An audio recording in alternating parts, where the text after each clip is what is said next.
American president Joe ബൈഡന് Covid സ്ഥിരീകരിച്ചു. Las വേഗസിലെ തെരഞ്ഞെടുപ്പ് പ്രചാരണ പരിപാടിക്കിടെ ശ്വാസതടസ്സം നേരിട്ടതിനെ തുടർന്നുണ്ടായ പരിശോധനയിലാണ് കോവിഡ് സ്ഥിരീകരിച്ചത്. അമേരിക്കയിൽ നിന്ന് മധു കൊട്ടാരക്കര ചേരുന്നുണ്ട്.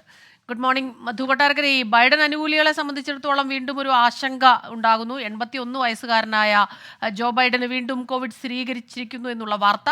പക്ഷേ ആരോഗ്യം വലിയ പ്രശ്നങ്ങളില്ല എന്നാണ് ബൈഡൻ പറയുന്നത്. ഗുഡ് മോർണിംഗ് സ്മിത പറഞ്ഞതുപോലെ ബൈഡനും അതുപോലെ ഡെമോക്രാറ്റിക് പാർട്ടിക്കും ആശങ്കകളുടെ ഒന്നൊന്നായിട്ടുള്ള വാർത്തകളാണ് വന്നുകൊണ്ടിരിക്കുന്നത്. ലാസ് വേഗസിലെ തെരഞ്ഞെടുപ്പ് പ്രചരണമായി തിരക്കിട്ട പരിപാടികളുമായിട്ടാണ് ജോ ബൈഡൻ ഇവിടെ എത്തിയത്.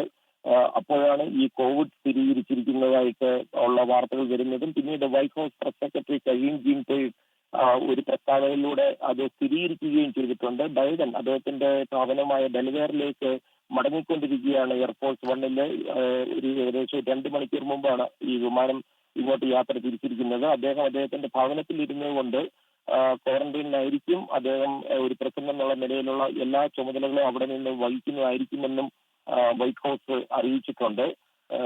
ഈ ബൈഡൻ ട്രംപിന് നേരെ നടന്ന വധശ്രമത്തിന് ശേഷം ഈ പേഴ്സണൽ അറ്റാക്കുകൾ ഒന്നും നടത്താതെ വളരെ സൂക്ഷിച്ചുള്ള പ്രസംഗങ്ങളായിരുന്നെങ്കിലും ഒരു നിമിഷത്തിൽ അദ്ദേഹത്തിന് ലാസ് വേഗസിലെ തെരഞ്ഞെടുപ്പ് യോഗത്തിന്റെ നിയന്ത്രണം വിട്ടു പോവുകയും ഡൊണാൾഡ് ട്രംപ് പറയുന്നതെല്ലാം കള്ളത്തരമാണെന്ന് ഒരു സമയം പറയേണ്ടി വരികയും ചെയ്തു.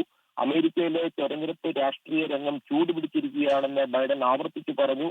അത് തണുപ്പിക്കാൻ വേണ്ട എല്ലാ കാര്യങ്ങളും ചെയ്യുമെന്നും ഇന്ന് അദ്ദേഹം ഈ ലാസ് വേഗസിൽ നിന്ന് മടങ്ങും മുമ്പുള്ള പ്രസംഗത്തിൽ പറയുകയും ചെയ്തു. ഏതായാലും ഇപ്പോൾ തെരഞ്ഞെടുപ്പ് പ്രചാരണ പരിപാടികൾ റദ്ദു ചെയ്തിരിക്കുകയാണ്. സ്വസതിയിൽ സ്വയം നിരീക്ഷണത്തിൽ കഴിയാനാണ് ഇപ്പോൾ ജോ ബൈഡന്റെ തീരുമാനം.